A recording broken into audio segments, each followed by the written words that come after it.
وہ بتاتا ہے کہ طلاق کی اجازت صرف اس صورت میں ملتی تھی جب عورت نے کسی مرد کے ساتھ ہم بستری کی ہو، لیکن ٹیسیٹس کی رپورٹ میں کئی خامیاں ہیں، اور اس کے علاوہ یہ بات بھی ہے کہ نیک چلنے کی مثال سامنے رکھ کر وہ بد چلن رومیوں کو اخلاق کا سبق پڑھانے کی کوشش کرتا ہے۔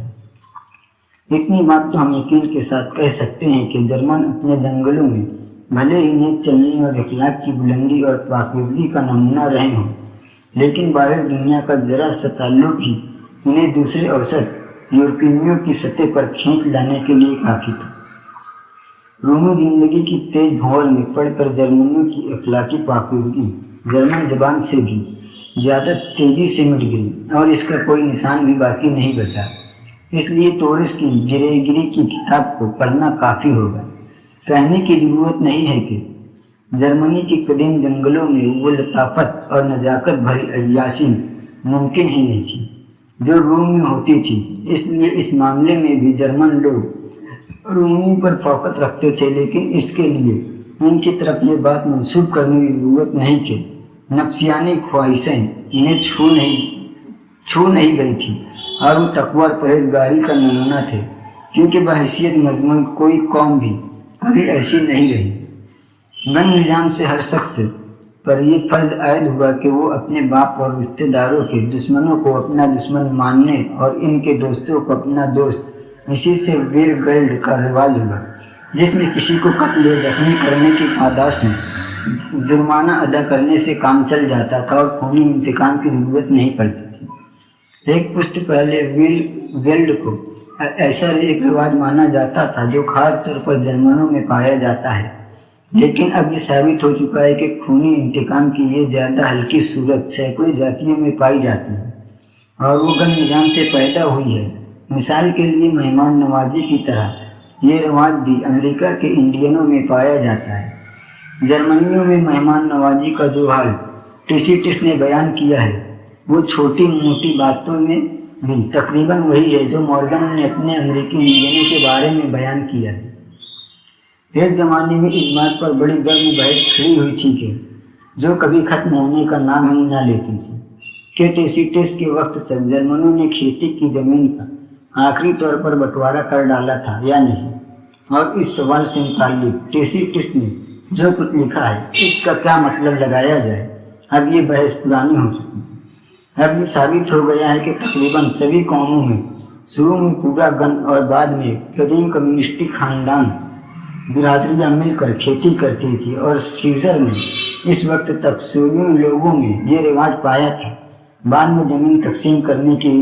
کا رواج ہوا اور تھوڑے تھوڑے دنوں میں الگ الگ خاندانوں میں زمین کو نئے سرے سے بانٹ دیا جاتا تھا۔ جرمنی کے کچھ حصوں میں تو کھیتی کی زمین کو ایک مقررہ میعاد کے بعد پھر سے بانٹ دینے کی یہ رواج آج تک پایا جاتا ہے۔ یہ سب ثابت ہو جانے کے بعد اب اس بحث میں اور سر کھپانے کی ضرورت نہیں رہتی۔ سیزر کے زمانے سے ٹیسیٹس کے زمانے تک کے 150 برس کے عرصہ میں اگر جرمن لوگوں اجتماعی کھیتی سے، سیزر نے صاف لفظوں میں کہا ہے کہ سویوں لوگوں میں زمین کا بٹوارا یا انفرادی کھیتی نہیں ہوتی تھی، آگے بڑھ کر ہر سال زمین کو پھر سے بانٹنے اور انفرادی طور سے کھیتی کرنے لگے تھے، تو ماننا پڑے گا کہ انہوں نے کافی ترقی کی تھی اتنے کم عرصے میں، اور بغیر کسی بیرونی مداخلت کے اس حالت سے آگے بڑھ کر زمین کی مکمل طور پر نجی ملکیت کی منزل پر پہنچ جانا بالکل ناممکن تھا۔ لہذا میں ٹیسیٹس کے لفظوں کا صرف یہی مطلب لگاتا ہوں جو اس نے لکھا ہے،